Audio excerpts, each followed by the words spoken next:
Hello అండి, నేను మీ Navya. Welcome to my channel Navya's kitchen magic. ఇవాళ కోఫ్తా కర్రీ చేయబోతున్నాను. ఎలానో చూసేయండి. కొబ్బరి ముట్టీల కూర కోసము నేను ఒక కొబ్బరికాయవి కొట్టుకొని ఇవి పీసెస్ చేసుకున్నాను. కొబ్బరి ముక్కలు, మిర్చి, ఇవి ఒక 7 మిర్చి ఉన్నాయి.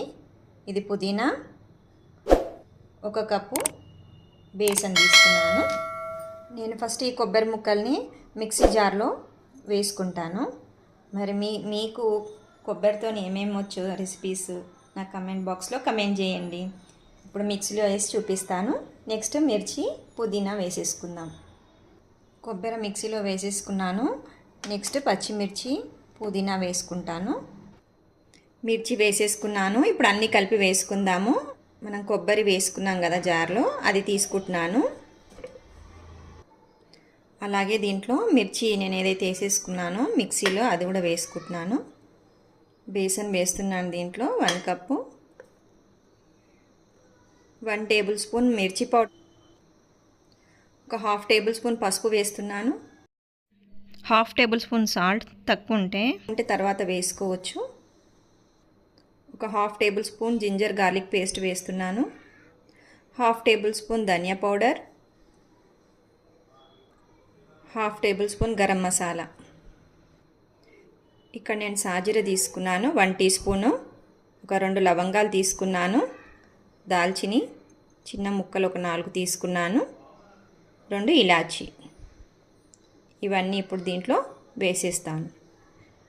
ఇప్పుడు ఇవన్నీ మనము మిక్సీ పట్టుకుందాము. కొంచెం గట్టిగా అనిపిస్తే మీరు ఒక 2 టేబుల్ స్పూన్ వాటర్ పోసుకోవచ్చు. చూపిస్తాను మీకు. కొబ్బరి పేస్ట్ రెడీ అయిపోయింది. మనకి బేసన్ అవన్నీ వేసేసుకున్నాం కదా, అవన్నీ ఇప్పుడు వీటితో మనము కొబ్బరి ముట్టీలు కట్టుకోవడమే. అయితే నేను కొంచెం కర్రీ కూడా చేయాలనుకుంటున్నాను. దీంట్లో నుంచి కొద్దిగా తీసుకుంటున్నాను నేను దీంతో కర్రీ చేస్తాను. ఇప్పుడు కొద్దిగా నూనె రుద్దేసుకొని మనం ఏ షేప్లో అంటే ఆ షేప్లో కట్టేసుకోవచ్చు. రౌండ్ అంటే రౌండ్గా, లేకపోతే ఓవెల్ షేప్లోనన్నా కట్టుకోవచ్చు. ఇదిగోండి ఇలాగా. వీటిని మనము డీప్ ఫ్రై చేసుకోవాలి.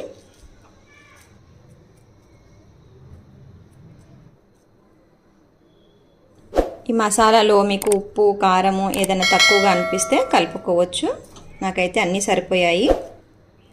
కొబ్బరి ముట్టలు కట్టేసుకున్నానండి. ఇప్పుడు వీటిని మనం ఆయిల్లో డీప్ ఫ్రై చేసేసుకుందాం రండి. మీడియం ఫ్లేమ్లో మనము వీటిని ఫ్రై చేసుకుందాము, లేకపోతే లోపటంతా పచ్చిగా అలాగే ఉంటుంది. చాలా ఈజీ ఇది.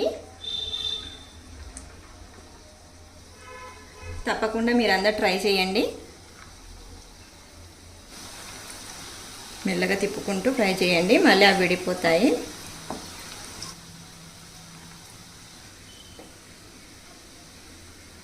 మన కొబ్బరి ముట్టీలు రెడీ అయిపోయాయి. వీటిని ఇలాగే తినొచ్చు, లేకపోతే కర్రీ కూడా చేయొచ్చు. నేను చూపిస్తాను మీకు కర్రీ ఎలా చేయాలో.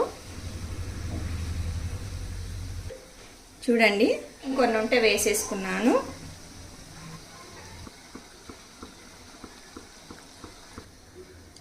ఇవి ఫ్రై అయిపోయాయి. చూడడానికి కబాబ్లాగా కనిపిస్తున్నాయి, కానీ ఇవి కొబ్బరి ముట్టీలు. ఇవి కూడా ఫ్రై అయిపోయాయి. ఇప్పుడు దీంట్లోంచి మనము కర్రీ చేసేసుకుందాం. చూసేయండి. ఇప్పుడు ముట్టీల కర్రీ చేస్తున్నాను నేను. దానికి స్టవ్ ఆన్ చేసేసుకుందాం. ఆయిల్ అంతా తీసేసి దాంట్లోనే కొద్దిగా ఆయిల్ ఉంచేసుకున్నాను. దీంట్లో ఒక 1/2 టీ స్పూన్ సాజీరా,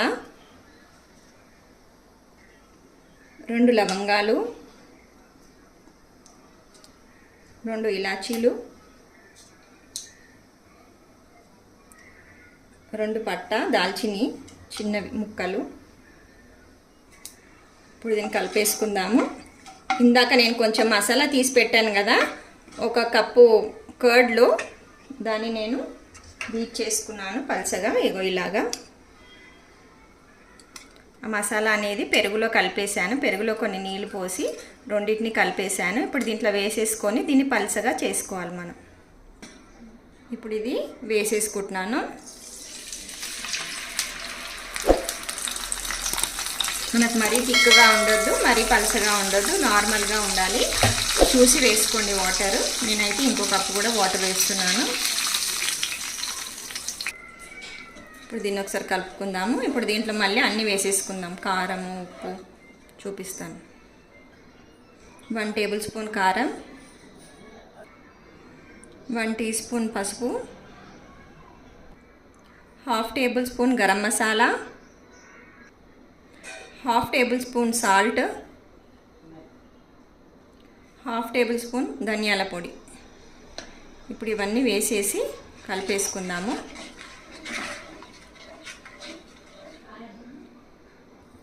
దీంట్లోనే కొద్దిగా పుదీనా వేస్తున్నాను.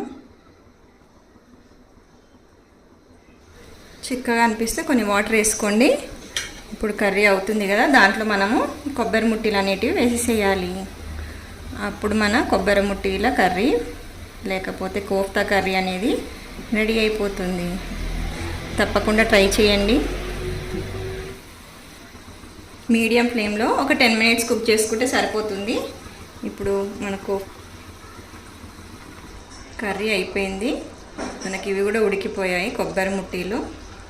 చూడండి, నూనె కూడా పైకి తేలింది. ఇంకా స్టవ్ ఆఫ్ చేసుకొని సర్వింగ్ బౌల్లోకి తీసుకొని సర్వ్ చేసుకోవడమే. లాస్ట్లో కొత్తిమీర వేసుకుంటున్నాను. సర్వింగ్ బౌల్లోకి తీసేసుకుందాం. కర్రీ రెడీ అయిపోయింది. ఫ్రై కూడా రెడీ అయిపోయింది. మీకు ఏది నచ్చింది, కర్రీయా ఫ్రైయా? నా కమెంట్ బాక్స్లో కమెంట్ చేయండి. అలాగే ఇది వేడివేడి అన్నంలోకి చాలా బాగుంటుంది. చూపిస్తాను మీకు. మీకు నా రెసిపీ ఎలా అనిపించిందో కమెంట్ బాక్స్లో కమెంట్ చేయండి. చూడండి. నా వీడియో నచ్చినట్టయితే లైక్ చేయండి, షేర్ చేయండి, సబ్స్క్రైబ్ చేయండి. Thank you for watching my video. Thank you all.